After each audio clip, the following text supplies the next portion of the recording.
الغرض اس کے بعد ہر صاحب نصاب پر زکوٰۃ واجب ہے، قرآن کریم کہہ رہا ہے۔ تو یہ قرآن کریم زکوٰۃ ادا ہونے کے بعد اگر کوئی مسلمان، اس پر فرض ہونے کے بعد اگر کوئی مسلمان سرا سے انکار کر دے، زکوٰۃ مجھ پر نہیں ہے، حالانکہ شریعت کی روشنی میں اس پر زکوٰۃ واجب ہے، اور وہ یہ کہے کہ زکوٰۃ میں ادا نہیں کروں گا، انکار کر دے، زکوٰۃ کے واجب ہونے کا انکار کر دے، تو بلا شک وہ شبہ اسلام سے خارج ہو جاتا ہے، بغیر کسی شکوک و شبہات کے دائرے اسلام سے نکل جاتا ہے، کافر ہو جاتا ہے۔ تو اپنے آپ کو اس طرح سے اپنی زبان سے کہہ دے گا، مسلمان کی فہرست سے نکال کر کافروں میں چلا جائے گا، پھر تجدید ایمان اس پر لازم ہوگا مسلمان بننے کے لیے۔ تو عزیزان محترم، تو قرآن کریم کا ایک ایسا رکن ہے، پروردگار عالم نے قرآن کریم کے اندر ایک دو مقامات پر نماز کے ساتھ زکوٰۃ کو ذکر نہیں کیا، بلکہ کئی مقامات پر پروردگار عالم ذکر فرما رہا ہے۔ کئی مقامات پر تو ایسا ہے کہ نماز کے ساتھ فوری زکوٰۃ کا ذکر کیا، وَأَقِیمُوا الصَّلَاةَ وَآتُوا الزَّکَاةَ، تم نماز قائم کرو اور زکوٰۃ ادا کرو۔ اور پھر اللہ تبارک و تعالیٰ کئی مقامات پر انفرادی طور پر ذکر کیا، الگ طور پر ذکر کیا کہ تم زکوٰۃ کو ادا کرو۔ کبھی اللہ تبارک و تعالیٰ ایمان والوں کے اوصاف کو، خوبیوں کو بیان فرماتے ہوئے ذکر کیا کہ تقویٰ پرہیزگاری اختیار کرنے والے کے بعد زکوٰۃ ادا کرنے والے اللہ کے محبوبین بندے ہیں۔ تو یہ ساری چیزوں کو مکمل پہلے پارے سے لے کر 30ویں پارے تک اگر حساب کیا جائے کہ اللہ تعالیٰ نے زکوٰۃ سے متعلق کتنے مرتبہ کہا، 32 مرتبہ اللہ تبارک و تعالیٰ نے زکوٰۃ کا حکم دیا، 32 مرتبہ اللہ تبارک و تعالیٰ نے کلام الہی کے اندر زکوٰۃ سے متعلق بیان فرمایا کہ تم نماز پڑھو، زکوٰۃ ادا کرو، اللہ کی راہ میں زکوٰۃ ادا کرو، زکوٰۃ ادا کرو۔ یہ حکم پہلے پارے سے لے کر 30ویں پارے تک اللہ تبارک و تعالیٰ نے 32 مقامات پر زکوٰۃ کا حکم دے رہا ہے۔ تو غور کریں عزیزان محترم، کتنی بڑی اہمیت ہے۔ صحابہ کرام رضوان اللہ تعالی علیہم اجمعین کا یہ معمول ہوا کرتا، رمضان المبارک کی آمد سے قبل، رمضان کے آنے سے پہلے شعبان المعظم کے اندر زکوٰۃ کو ادا کر دیا کرتے تھے۔ آخر وجہ کیا ہے؟ نماز، روزہ، زکوٰۃ، جب یہ ساری چیزیں ہیں، زکوٰۃ رمضان المبارک کے اندر دیں گے تو یہ سارے ثوابات، اجر و ثوابات کی بشارت قرآن اور حدیث کے اندر ہے کہ رمضان کے اندر غیر رمضان اور رمضان کے اندر خرچ کرنے والا غیر رمضان میں 1 روپیہ خرچ کر رہا ہے تو اس کو رمضان میں اگر وہ خرچ کر رہا ہے تو اللہ تعالیٰ رمضان کی برکتوں سے اور کئی گنا زیادہ اس کے اندر اللہ تبارک و تعالیٰ اجر و ثواب سے مالا مال کرتا ہے۔ تو جب رمضان المبارک میں غیر رمضان اور رمضان کے اندر نیکی کرنے کا اتنا بڑا فرق ہے، سنت ادا کر رہا ہے تو اللہ تعالیٰ فرض کے برابر ثواب دے رہا ہے۔ تو اتنی تمام تر فضیلتوں کے باوجود صحابہ کرام رضوان اللہ تعالی علیہم اجمعین شعبان المعظم کے اندر زکوٰۃ کو ادا کر دیا کرتے تھے۔ آخر پوچھا گیا کہ اس طرح سے رمضان المبارک سے پہلے شعبان المعظم کے اندر زکوٰۃ کو تم کیوں ادا کر رہے ہو؟ صحابہ کرام کے پوچھنے پر جواب عنایت فرما رہے ہیں، اس لیے کہ رمضان المبارک کا جب مہینہ آ جائے تو کوئی غریب محتاجی کی وجہ سے، مفلسی کی وجہ سے کوئی روزہ نہ رکھ سکے، جس کے پاس افطار کا، سحری کا انتظام نہ ہو، اور غربا کے اندر غربا کی مدد ہو جائے، غربا کے لیے سحری و افطار کے علاوہ رب کی عبادت رمضان المبارک میں کھل کے کرے اور پروردگار عالم کو راضی کرے۔ یہ مقصد کے تحت شعبان المعظم میں مکمل زکوٰۃ کو ادا کر دیا کرتے تھے۔ آج رمضان آ گیا تو دل نہیں مان رہا ہے، لاکھوں کے اندر زکوٰۃ نکل رہی ہے، پھر بھی دل یہ قبول نہیں کر رہا ہے کہ ہزاروں میں زکوٰۃ ادا کر دو اور زکوٰۃ سے میں بری ہو جاؤں گا۔ ایک ایک روپے کا رب کی بارگاہ میں حساب ہوگا۔ عزیزان محترم، سرکار دو عالم صلی اللہ علیہ وسلم احادیث مبارکہ کے اندر جہاں پر زکوٰۃ ادا کرنے والے شخص کے لیے خوشخبریاں دی گئی ہے، وہاں پر نہیں ادا کرنے والوں کے لیے وعید بھی بیان فرمائی گئی ہے کہ آج کوئی بھی مسلمان، کوئی بھی مالدار انسان جن کے پاس لاکھوں کی تعداد میں زکوٰۃ ہے، وہ ہزاروں میں نکال کر اپنے آپ کو جہنم کا مستحق مت کر لے، اپنے آپ کو جہنم میں جانے کا مستحق نہ کر لے۔ اگر جہنم سے بچنا ہے تو انصاف کے ساتھ شریعت مطہرہ کی روشنی میں مکمل طور پر زکوٰۃ کو ادا کر کر اللہ تبارک و تعالیٰ کے فریضے کو ادا کرے۔ عزیزان محترم، صدیق اکبر رضی اللہ تعالیٰ عنہ اسی لیے آپ اعلان جنگ کرتے ہیں۔ مصطفیٰ جان رحمت صلی اللہ علیہ وسلم کے ظاہری وصال کے بعد صدیق اکبر رضی اللہ تعالیٰ عنہ کے دور خلافت میں آپ کو یہ معلوم ہوا کہ کچھ لوگ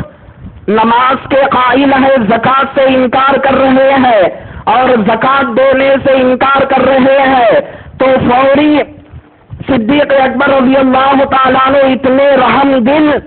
لیکن جب یہ شریعت کا مسئلہ آتا ہے، شریعت کی بات آتی ہے، تو آپ بیان فرماتے ہیں کہ اگر کوئی شخص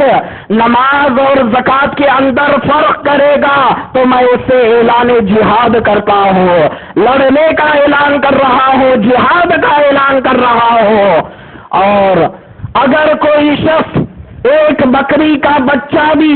مصطفیٰ جان رحمت صلی اللہ علیہ وسلم کے دور میں دے رہا تھا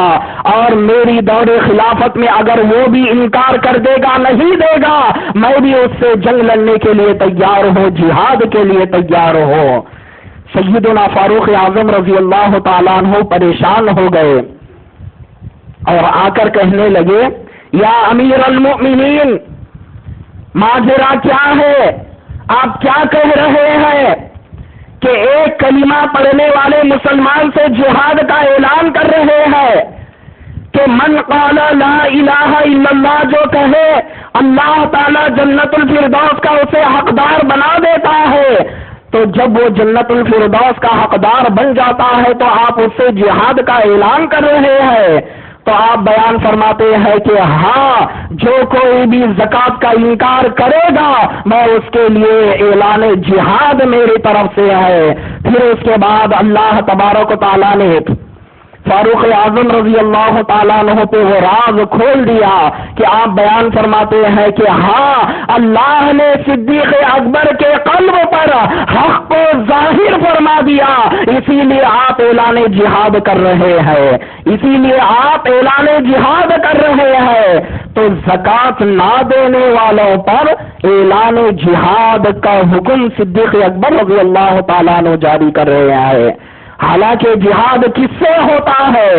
جہاد ہوتا ہے کافروں سے ہوتا ہے، دشمنان اسلام سے ہوتا ہے، لیکن یہ کلمہ گو مسلمان ضرور ہے۔ آپ بیان فرما رہے ہیں کہ زکوٰۃ کی اتنی بڑی اہمیت ہے کہ انسان اگر انکار کر دے گا تو اس سے جہاد بھی اس کے لیے جائز ہو جاتا ہے، اس سے لڑنا بھی جائز ہو جاتا ہے۔ اسی لیے فقہاء کرام بیان فرماتے ہیں اگر کوئی شخص زکوٰۃ دینے سے کسی کو روک دے، زکوٰۃ دینے سے اس کے ہاتھ کو روک دے اور اس کو زکوٰۃ دینے سے روک لیا جائے، فقہاء کرام بیان فرماتے ہیں کہ ایسا شخص واجب القتل ہے، ایسے شخص کو قتل کیا جا سکتا ہے۔ عزیزان محترم، غور کرے مذہب اسلام کے احکامات کو۔ آج انسان جو اپنی سوچ کے مطابق سوچ رہا ہے، میں اگر زکوٰۃ دے دوں گا تجوریوں میں پیسہ خالی ہو جائے گا، بینک بیلنس کم ہو جائے گا، میرے حساب سے کم پیسہ ہو جائے گا، لیکن قربان جائے مصطفیٰ ارشاد فرما رہے ہیں، میں خدا کی قسم کھا کر کہتا ہوں جو بندہ زکوٰۃ ادا کرتا ہے اللہ تعالیٰ اس کے مال میں کمی نہیں کرتا، اللہ تعالیٰ اس کے مال میں کمی نہیں کرتا، لیکن وہ انسان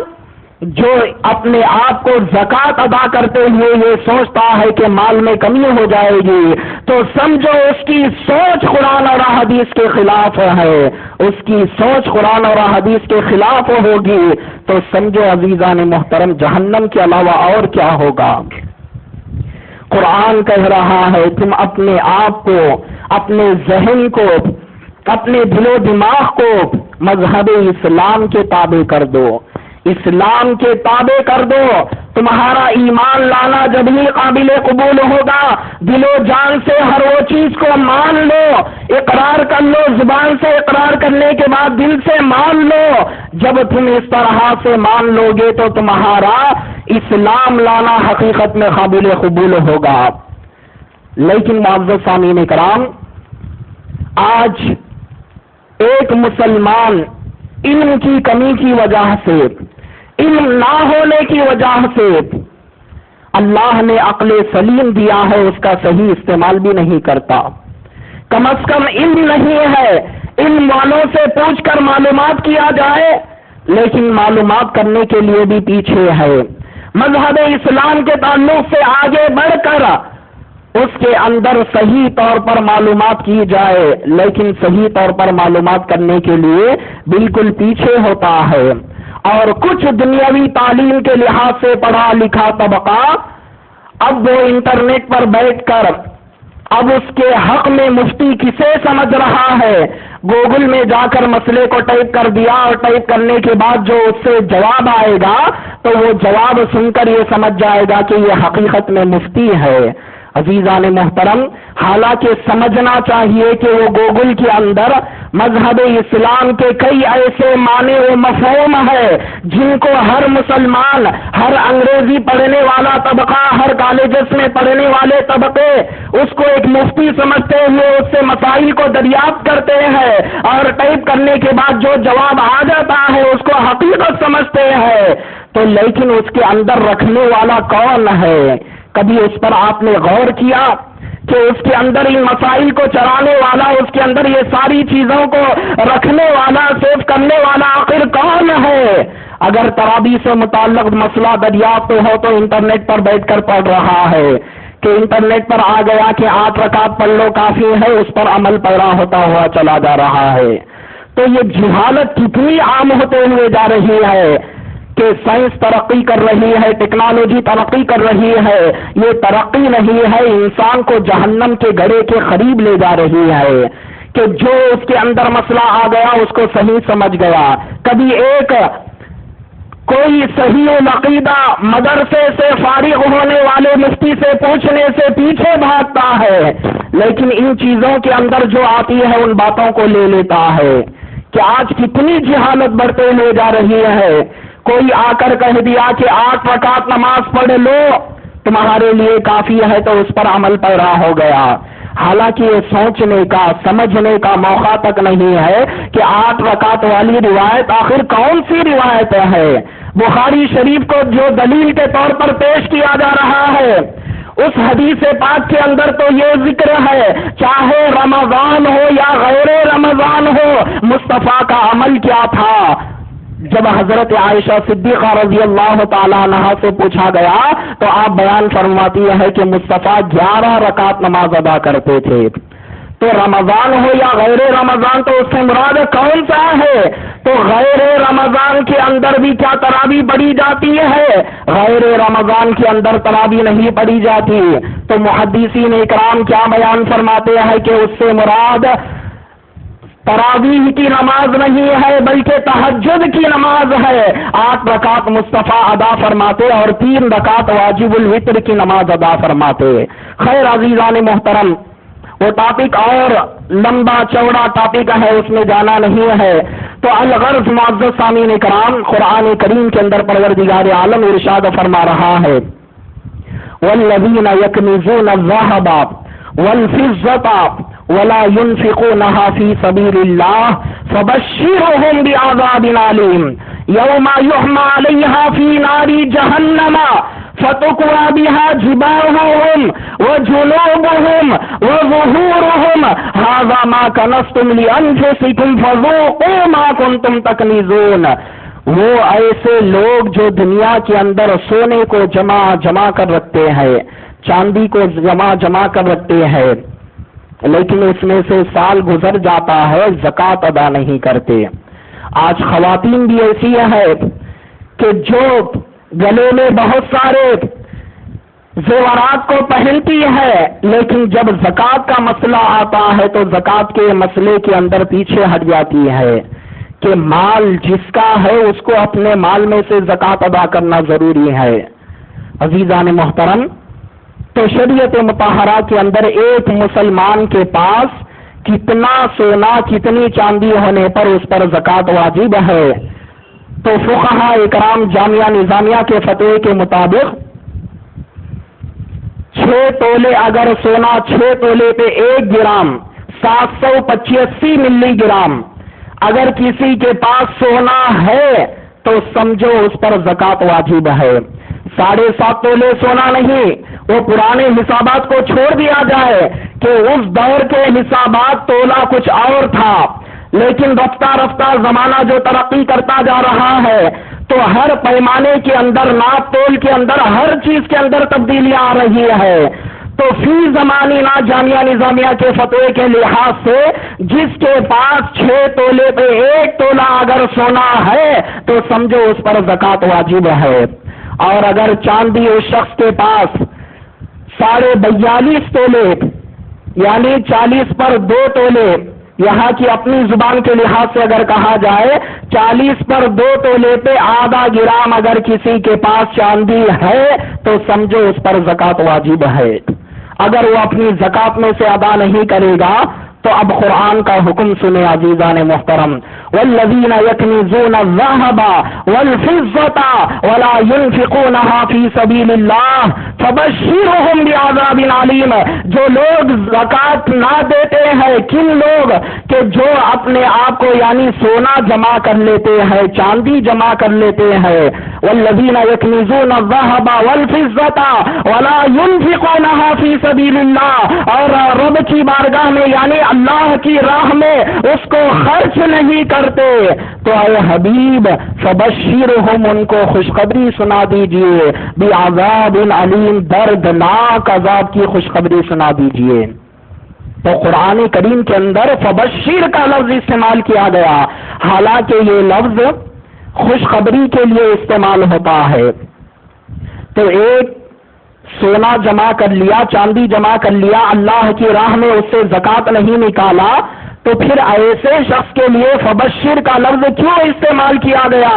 مفسرین اکرام بیان فرماتے ہیں اللہ تعالیٰ نے کلام الہی کے اندر فبشر کا لفظ استعمال کر ایک گناہ گاروں کو اہانت کے طور پر کہہ رہا ہے، ان کو ایک ذلیل و رسوائی کے طور پر کہہ رہا ہے کہ اے لوگوں اب مزہ چکھو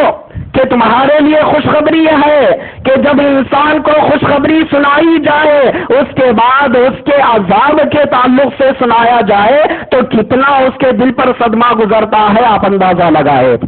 تو قرآن کریم یہی بیان فرما رہا ہے کہ جو لوگ اس طرح سے کرتے ہیں اے حبیب ان کے لیے خوشخبری سنا دو. وہ خوشخبری کیا ہے؟ دردناک عذاب کی خبر ان کو دے دو، کہ معمولی عذاب نہیں، علیم کا لفظ استعمال کیا گیا.